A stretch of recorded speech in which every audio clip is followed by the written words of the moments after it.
What if I told you Sodom and Gomorrah weren't just destroyed for what they did, but for what they ignored? The sins of those cities may be closer to our world today than we dare admit. You're watching The Word, Bible stories that teach, inspire, and transform. Today, we're pulling back the curtain on one of the Bible's most explosive stories, the rise and ruin of Sodom and Gomorrah. Two cities that looked like paradise but burned like hell. Their sins were ancient, but their echoes are modern, woven into our culture, our communities, and even our private lives.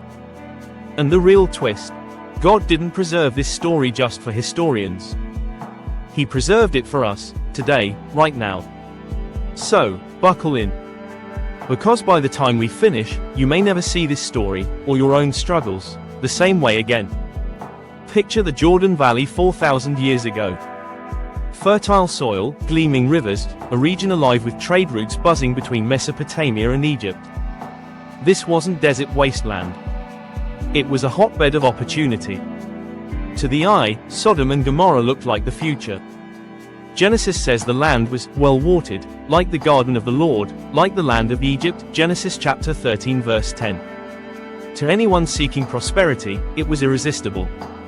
Lot thought so. When Abraham gave him first choice of land, Lot went for what looked lush, easy, and promising. But under that glitter was rot. Sodom was a city addicted to itself, prideful, overfed, careless, exploitative.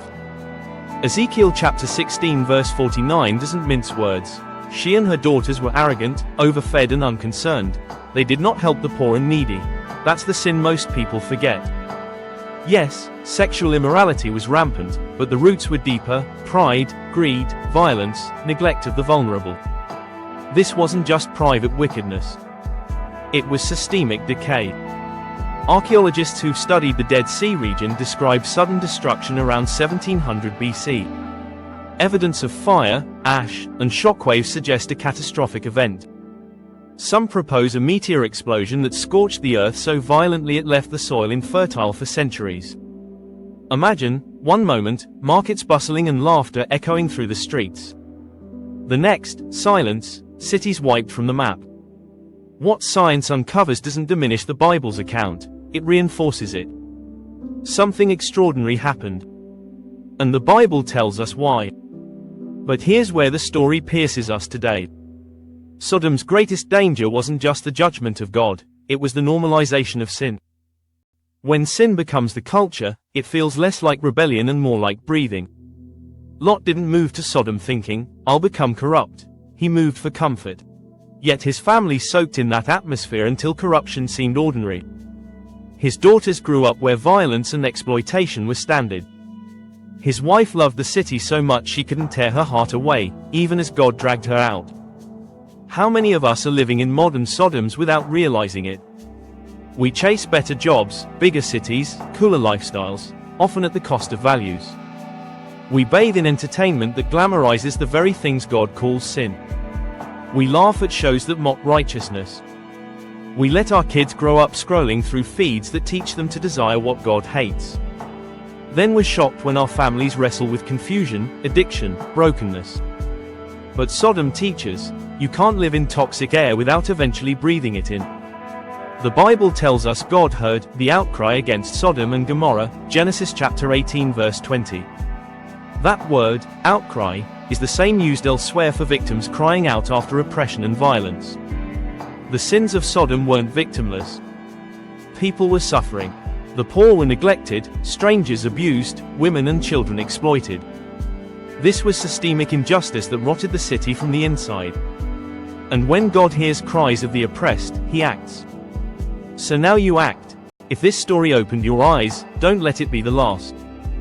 Subscribe to The Word and tap the bell so you'll hear when the next truth drops. We go deeper every time. Don't miss it. The angels who visited Lot saw this firsthand. The men of the city surrounded the house, demanding to abuse them, Genesis chapter 19 verses 4 to 5. That moment reveals not only sexual perversion but also the violent, predatory culture Sodom had become.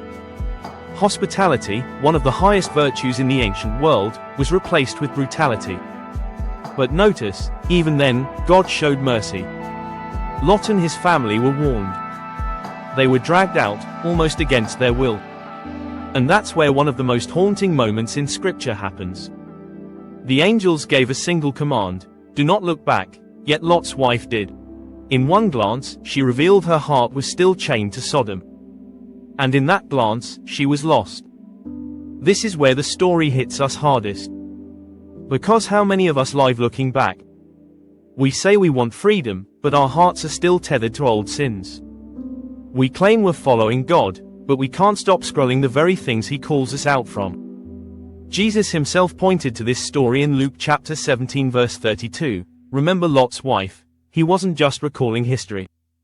He was issuing a warning. Don't long for what God has called you to leave. And here's the kicker. The judgment on Sodom wasn't simply about them. It was about us. Throughout the Bible, Sodom becomes shorthand for cultures that rot from the inside out. Isaiah compared Judah's leaders to Sodom. Jesus warned that rejecting Him would leave cities worse off than Sodom. Revelation speaks of end-time cities, spiritually called Sodom, for their corruption. This story is a mirror, not just a memory. So, the choice is plain. Will we live like Lot's wife, clinging to what God is destroying, or like Abraham, who chose faith and righteousness even when it meant less comfort? Lot's wife shows us that salvation isn't just about leaving a place, it's about where your heart rests. Abraham's legacy proves that obedience births blessing beyond imagination. What part of the Sodom and Gomorrah story speaks to you the most, the judgment, or the warning for today? Drop your thoughts below. Romans chapter 12 verse 2 captures it perfectly. Do not conform to the pattern of this world, but be transformed by the renewing of your mind. Transformation is the opposite of Sodom. Renewal is the opposite of rot. And while fire fell on Sodom, fire also fell at Pentecost, the fire of the Spirit, not to destroy but to cleanse and empower. That's the hope the world misses. God doesn't just rescue us from Sodom. He remakes us into people who shine light in the dark. So what have we seen? Sodom and Gomorrah were rich, beautiful, and doomed. Their sins weren't just private immorality, they were public pride, injustice, and violence. Their downfall wasn't sudden, it was the fruit of years of rot. And their destruction wasn't just history, it's a prophetic warning. Lot's decision shows the danger of choosing comfort over conviction. Lot's wife shows the tragedy of looking back when God calls you forward. And Abraham shows the blessing of walking by faith even when the world doesn't understand. The lessons are raw and real. Where you set your heart determines your future. And here's the good news.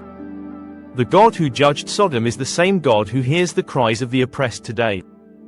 The same God who pulled Lot out pulls us out, if we let Him.